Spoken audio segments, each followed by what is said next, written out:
Hey guys, welcome to the kitchen area. ഇന്ന് നമ്മൾ മാമ്പഴം വെച്ചിട്ട് ഒരു അടിപൊളി ഡെസേർട്ടാണ് തയ്യാറാക്കാൻ പോകുന്നത്.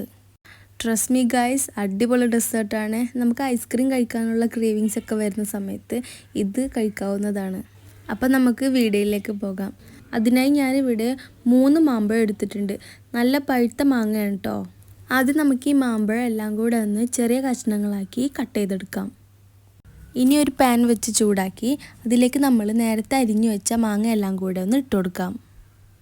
ഇനി നമ്മൾ ഇതിലേക്ക് ആവശ്യത്തിന് പഞ്ചസാര കൂടി ഇട്ട് പഞ്ചസാര ഒന്ന് മെൽറ്റ് ആവുന്നത് വരെ നമുക്കൊന്ന് ഇളക്കി കൊടുക്കാം. അപ്പോൾ നമ്മൾ പഞ്ചസാര ഒക്കെ ഇവിടെ മെൽറ്റായി വന്നിട്ടുണ്ട്. ഇനി ഇതിൽ നിന്ന് കുറച്ച് ഭാഗം എടുത്ത് നമുക്ക് ഒരു ജാറിലേക്ക് ഇട്ട് നല്ല പേസ്റ്റ് രൂപത്തിലൊന്ന് അടിച്ചെടുക്കണം. കുറച്ച് മാറ്റി വെക്കാൻ മറക്കരുത്, നമുക്ക് ലാസ്റ്റായിട്ട് ചേർത്ത് കൊടുക്കാനുള്ളതാണ്. അപ്പോഴാണ് കഴിക്കുമ്പോൾ കുറച്ച് ചങ്ക്സായിട്ട് കടിക്കാൻ കിട്ടുമ്പോൾ നല്ലൊരു ടേസ്റ്റാണ്. ഇനി വേറൊരു ബൗളെടുത്ത് നല്ല ക്ലിയർ ബൗളായിരിക്കണം, വെള്ളത്തിൻ്റെ അംശമൊന്നും ഉണ്ടാവാൻ പാടില്ല.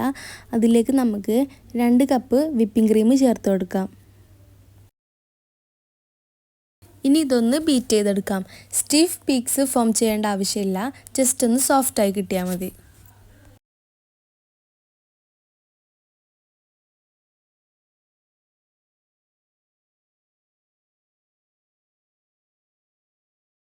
ഇതിപ്പോൾ ഇവിടെ റെഡി ആയിട്ടുണ്ട്.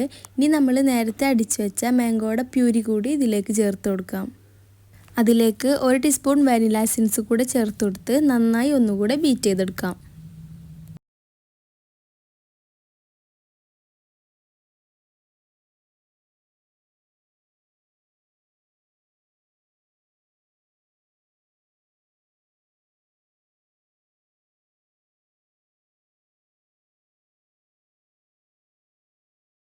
ഇനി ഇതിലേക്ക് മധുരത്തിന് ആവശ്യമായ മിൽക്ക് മേഡ് കൂടെ ചേർത്ത് കൊടുത്ത് നന്നായി ഒന്നും കൂടെ മിക്സ് ചെയ്ത് കൊടുക്കാം.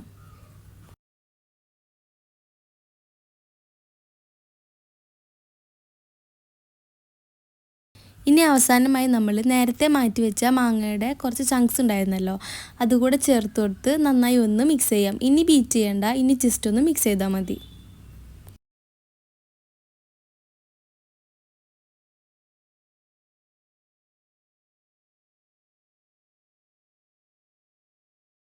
അപ്പോൾ ഇത്രയേ ഉള്ളൂ, നമ്മൾ ഡെസേർട്ടിൻ്റെ മിക്സ് ഇവിടെ റെഡി ആയിട്ടുണ്ട്. ഇനി ഇത് നമുക്കൊരു പുഡിംഗ് ട്രേയിലേക്ക് മാറ്റി കൊടുത്ത് ഒന്ന് തണുപ്പിച്ചെടുത്ത ശേഷം സെർവ് ചെയ്യാവുന്നതാണ്. അപ്പോൾ ഇത്രയേ ഉള്ളൂ. മാങ്ങ ഒക്കെ കിട്ടുകയാണെങ്കിൽ തീർച്ചയായിട്ടും നമ്മൾ ഈ റെസിപ്പി ഒന്ന് ട്രൈ ചെയ്ത് നോക്കുക. എന്തായാലും ഇഷ്ടപ്പെടും, കുട്ടികൾക്കൊക്കെ ഒരുപാട് ഇഷ്ടമാവും. അപ്പോൾ ഇത്രയേ ഉള്ളൂ. തീർച്ചയായും നിങ്ങളിതൊന്ന് ട്രൈ ചെയ്ത് നോക്കി ഫീഡ്ബാക്ക് അറിയിക്കാൻ മറക്കരുത്. അപ്പോൾ വീഡിയോ ഇഷ്ടപ്പെട്ടാൽ ലൈക്ക് ചെയ്യുക, ഷെയർ ചെയ്യുക, സബ്സ്ക്രൈബ് ചെയ്യുക. വീണ്ടും അടുത്തൊരു വീഡിയോയിൽ കാണുന്നത് വരെ ബൈ.